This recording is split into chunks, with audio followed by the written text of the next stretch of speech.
museum is located on the site of the original airport that the city of Tucson developed. In 1919, became the first municipal airport in the country here on this site. Moved to Davis-Monthan in the early 20s. So the site's been the site of the museum and the rodeo, and used to be the old fairgrounds. I'd like to say that this is one of the hidden gems of Tucson.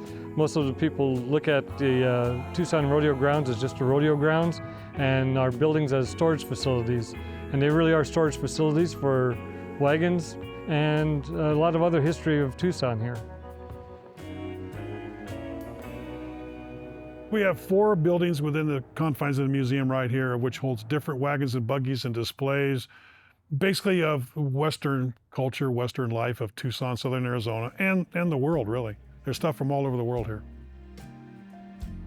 We changed the name from the Tucson Rodeo Parade Museum to the Tucson Wagon and History Museum because there were people that were coming in looking for parade stuff. They're looking for floats, they're looking for horses, they're looking for all of that.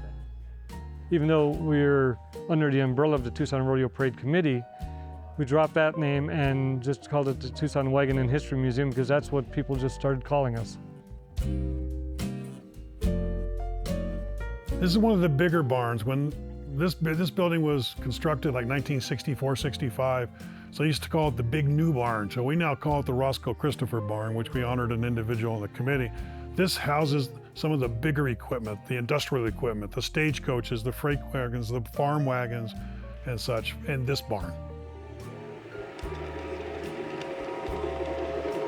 What makes our museum very unique is that, we're walk up and touch it. The museum is not stuck behind glass, it's not stuck behind stanchions, roped off and that. You can walk up and touch. In some cases, if you ask to sit in a particular wagon or buggy, we'll allow you to do that. It's a fun part of it. We are in, we call the high-end district. That's the barn we have here is called the Stan Grimes Barn. We named it after another individual that helped out for many years. And it has a lot of buggies and the carriages of a little higher state, things that you would see back east in the big cities that, that the people a little bit more of a wealth will be driving around there, of which we have the Maximilian. It's a carriage. We call it the Maximilian because it would belong to Maximilian, who was the Emperor of Mexico, one of the last emperors of Mexico from Europe. And that carriage was in hiding for a number of years, and the story goes it eventually moved its way to Southern Arizona into Tucson and had been in this museum for 70 some odd years, 80 years, almost 80 years. A number of our wagons and buggies carriers have been in a lot of movies over the years, and one of the most popular movies everybody knows about is the movie Oklahoma. All the world will fly in a flurry when I take you out in the Surrey, when I take you out in the Surrey. The Surrey with the fringe on top, which up here, this is a 2-seat Surrey. This and the one behind me also is in the movie, and the whole musical, which Oklahoma was, this is a central piece of it, and people love seeing it when they come into the museum.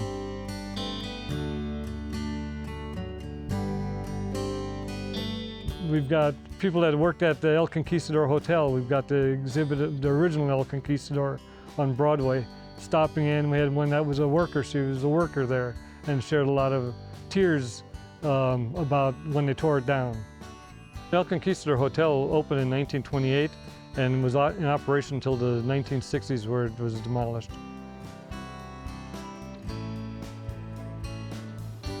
The Chinese market is one of the unique things that's really got a connection here, because I'm working with a gentleman whose father owned the grocery store right across the street from us, now is Rospado's.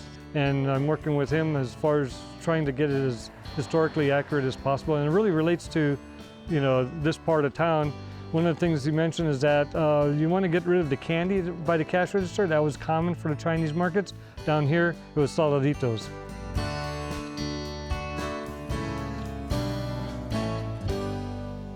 It fulfills my love for Tucson. I'm a native. I'm a 4th-generation Tucsonan. I love the history of Tucson. It's a part of Tucson. Everywhere we go, and people will say, if I've been in different parts of the country and I have my Tucson Rodeo Parade or my Tucson Rodeo, they'll go, oh man, this is really neat Tucson. They got a great parade. They got a great rodeo. that just warms your heart every time you see that and hear it. This is a special place to me in my heart, just because the volunteers that work, under me, I just give them a guidance. I says, this is what needs to be done, and they do it. I don't have to be, right on top of them, telling them exactly what to do. And and it's just, I take pride in keeping Tucson's history alive. And I guess being a Tucson native, that's the reason, the main reason. I've been doing this for quite some time, 18 years. I started out by giving tours, and I wanted something a little more hands-on. They said, okay, we got plenty to do. Very nice group of people, very knowledgeable. I learned something every day. Most of Tucson doesn't know that we're here. Last year's entry statistics, we found out that 92% of the visitors to this museum were from out of state, not even from Tucson.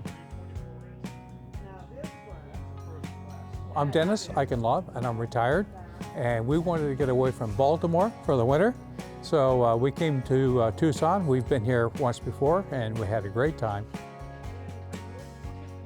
I really liked the idea of getting into the history of Tucson, and this museum had a really nice combination of the old transportation as well as the little storefronts on the side and the tie-in to the parade, which unfortunately we won't see, but maybe another visit.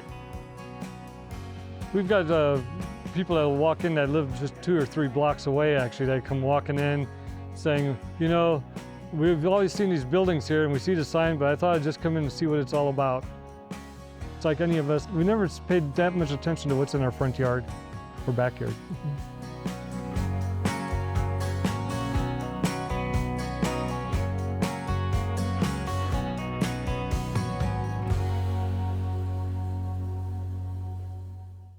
Hi, I'm Tom McNamara, host of Arizona Illustrated. Thank you for watching this Arizona Illustrated story here on YouTube. And if you like that one, well, here's another story we think you'll like.